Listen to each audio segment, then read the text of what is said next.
Allies, but in reality more like mortal enemies. Just weeks before the Russian army invaded Ukraine, the Russian and Chinese leaders, Vladimir Putin and Xi Jinping, declared during a high-profile meeting that their partnership was boundless and without limits. They presented an image of a united front, a burgeoning alliance designed to challenge the Western-led international order.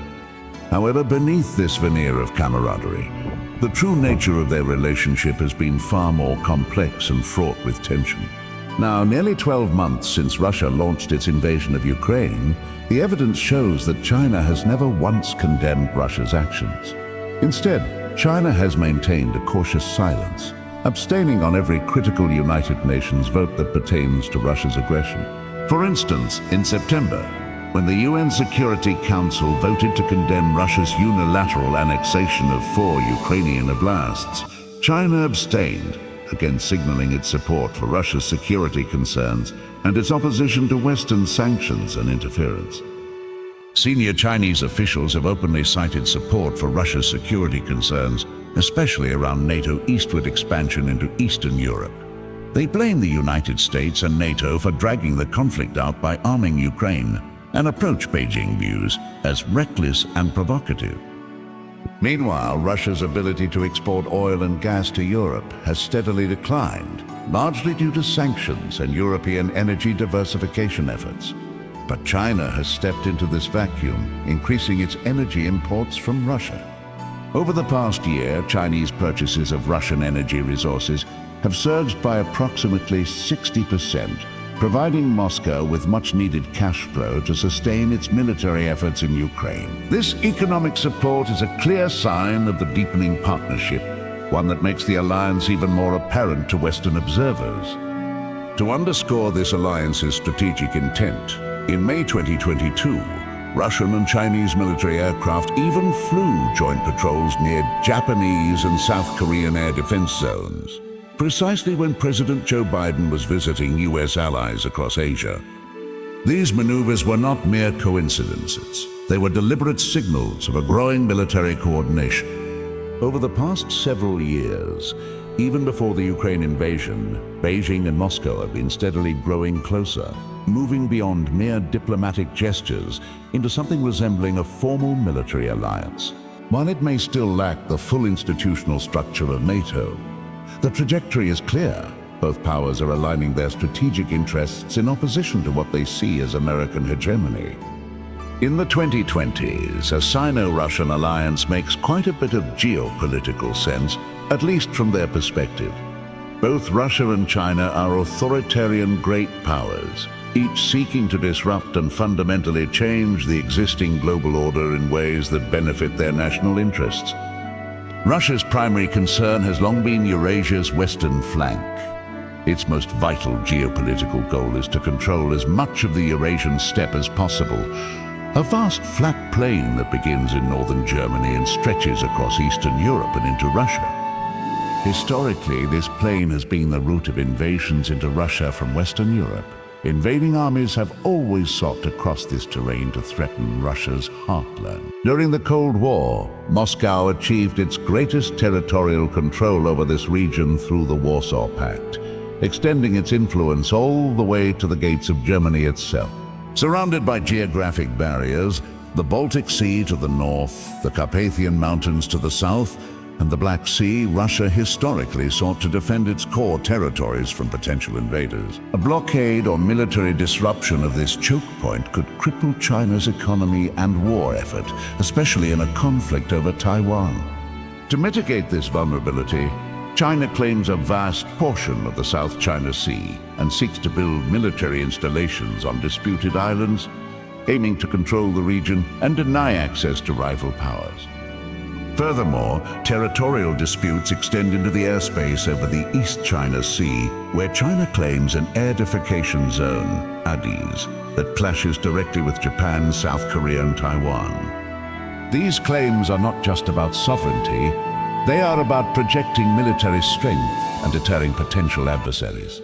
Similarly, China's claims in the Himalayas with India, territories that India administers, are part of a broader strategy to push back against Indian influence and secure its western flank.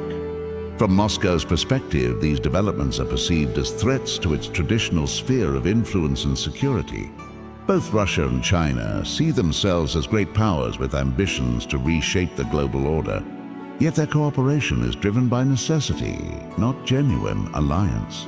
Each has its own core interests. Russia's focus on Eurasia and its strategic buffer zones, and China's emphasis on regional dominance and economic integration. Their cooperation is mutually beneficial in the short term. Russia supplies energy and resources vital to China, while China provides capital and markets that Russia desperately needs. But their interests are fundamentally divergent and rooted in different historical narratives and strategic priorities. Historically, Russia and China have been rivals, conflicts dating back centuries, from the Mongol invasions to wars with Japan to territorial disputes over Outer Manchuria. During the 20th century, ideological differences and mutual suspicion kept them apart, culminating in the Sino-Soviet split of the 1960s. The border dispute over the Amur and Ushari rivers, marked by fierce clashes in 1969, remained unresolved for decades.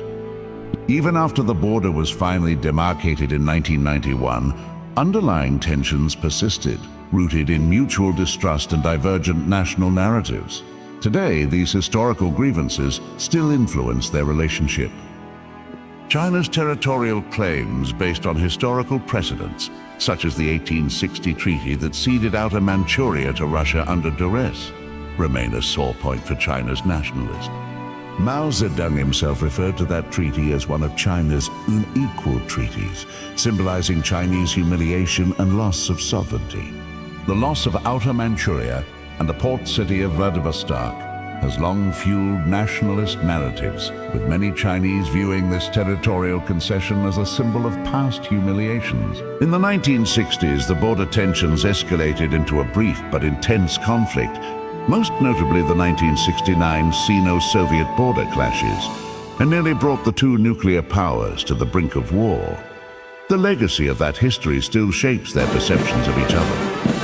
While the border was finally settled diplomatically, underlying mistrust remains, especially as both powers seek to expand their influence.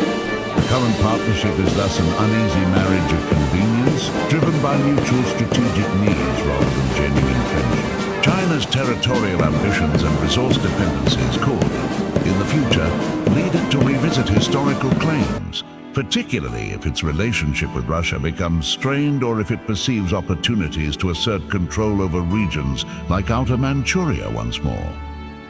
Russia, weakened by economic decline, demographic shrinkage, and its ongoing war in Ukraine, finds itself increasingly dependent on China. Moscow's reliance on Chinese investment, energy markets, and labor has deepened, turning Russia into a junior partner.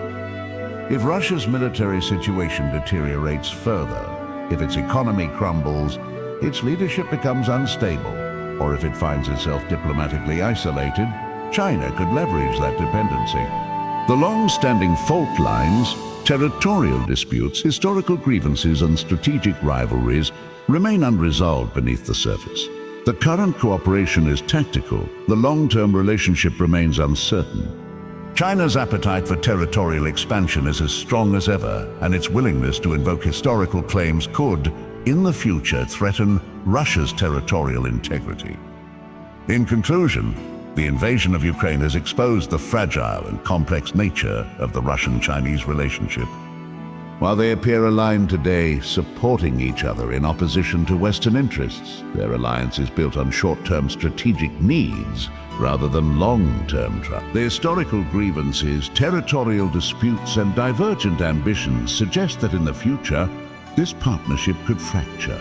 As Russia's war efforts falter and its geopolitical position weakens, China may find opportunities to push its own agenda, whether through demands for territorial concessions, regional dominance, or control over strategic resources. The long game favors the Chinese long-term vision of regional and global primacy, and the current Russian experiment may eventually give way to a new, more assertive Chinese regional hegemony, one that could, in time, challenge the very foundations of the current international order.